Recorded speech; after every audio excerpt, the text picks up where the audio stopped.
19e jour du calendrier de l'Avent. Aujourd'hui, j'y vais avec Lagavulin, l'édition Offerman. Euh, je trouve que c'est un whisky. Bon, en fait, le Lagavulin, on connaît le Lagavulin 16, un classique. Ça me tentait pas trop de faire ce classique-là du Lagavulin 16 parce que c'est un classique. On l'a vu, c'est bon. C'est pas parce que ça, je veux pas rien y enlever. Là, c'est vraiment un excellent whisky. Mais si j'ai le choix entre les deux, je vais avec le Lagavulin Offerman Edition, le 11 ans. Parce que ce Lagavulin-là a une belle complexité. C'est comme un peu. On reconnaît Lagavulin, on reconnaît la. Personnellement, Lagavulin, pour moi, c'est de la cendre. Donc, la tourbe qui ont ajouté puis qui ont fait le whisky avec se transmet. Puis, d'après moi, c'est à cause de l'âge.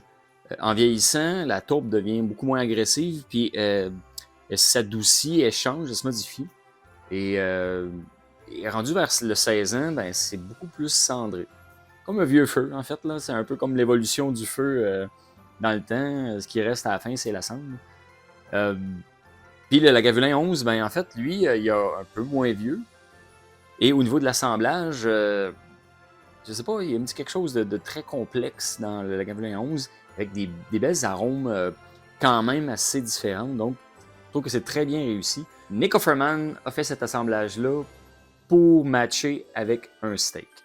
C'est ce qui est indiqué derrière la boîte. Il y a tout un récit, là, c'est assez comique là, comment c'est indiqué. Mais c'est ça, l'accord, l'assemblage a été composé pour que ce soit un accord parfait avec un bon steak, mi-saignant, bien saisi, déglacé avec du Lagavulin 11. En tout cas, ce serait le whisky par excellence selon M. Offerman pour manger avec un bon steak. Ça va être à essayer. Franchement, il va falloir que je teste. C'est un assemblage de fûts de chêne américain, chêne européen. Et aussi, il y a eu des fûts de vin là-dedans aussi. Là, donc, c'est vraiment un assemblage. Probablement que Nick Offerman a pu aller là, dans le chai de Barry puis aller choisir pour créer cette belle merveille. C'est du Lagavulin. Au nez, il y a la cendre. Quand même assez punché au niveau de la tourbe, donc une belle présence au niveau de la tourbe. Il y a aussi énormément d'autres belles arômes assez complexes. Il y a une espèce de beau caramel salé. Il y a de l'iode. Une espèce de côté médicinal, il est là. Il est bien balancé, pas trop écrasant. Il y a aussi des notes qui me font penser à du cuir.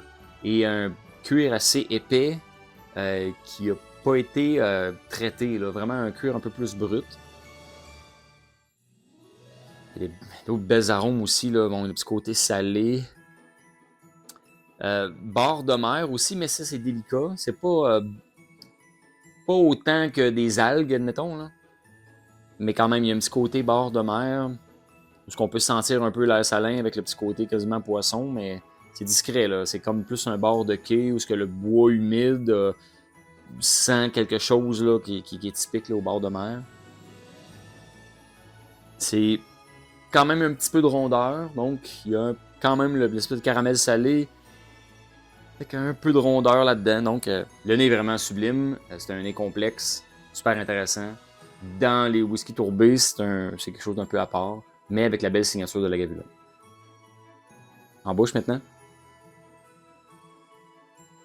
Ah oui, il y a le côté bord de mer assez accentué.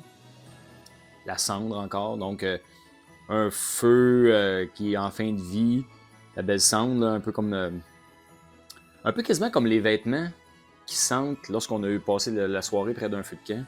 C'est un peu ça que j'ai en bouche. Il y a un petit côté cuir aussi encore. Un petit côté minéral qui est quand même assez présent aussi. Et c'est un peu vif. Donc, je dirais qu'il y a une pointe d'agrumes un petit peu. Il y a un petit quelque chose de peut-être pas citron, mais dans les agrumes, un petit quelque chose de vif dedans.